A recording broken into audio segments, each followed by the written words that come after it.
HSC के maths 1 के vector chapters का एक एग्जाम्पल सम हम सॉल्व कर रहे हैं। क्वेश्चन में 3 पोजीशन वेक्टर्स दिए गए हैं और हमें प्रूव करना है कि ये कोप्लेनर हैं। तो पहले हम इन तीनों को लेबल कर देंगे as A, B and C. अगर ये कोप्लेनर हैं तो एक कंडीशन है कि A equals to M B plus N C. इसका मतलब है A is a linear combination of B and C।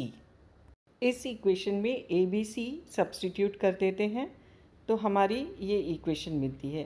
अब इन दो ब्रैकेट्स में से 3 ब्रैकेट बनाएंगे। एक में होंगे I के कोएफिशिएंट्स, दूसरे में J के कोएफिशिएंट्स और तीसरे में होंगे K के कोएफिशिएंट्स। m प्लस 2n है I का coefficient, minus 2m plus 3n है J का कोएफिशिएंट, 3m माइनस 4n है k का कोएफिशिएंट। इस इक्वेशन में लेफ़्ट साइड और राइट साइड दोनों साइड i j के कोएफिशिएंट हैं और उनको हम कंपेयर करके इक्वेशंस बनाएंगे।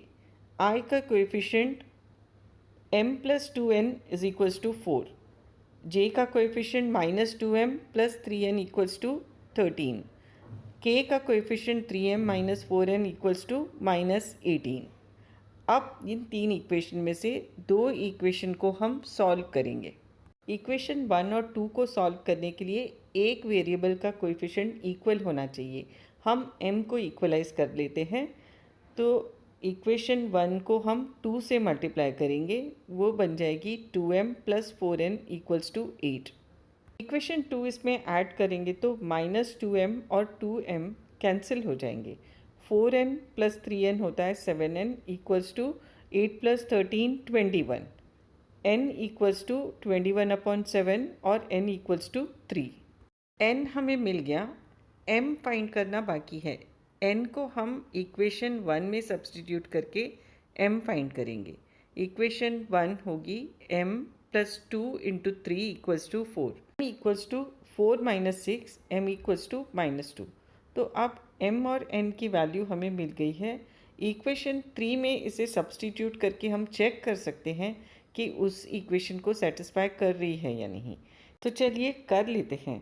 3 into minus 2 plus minus 4 into 3 equals to minus 6 minus 12, minus 6 minus 12 minus 18 होता है।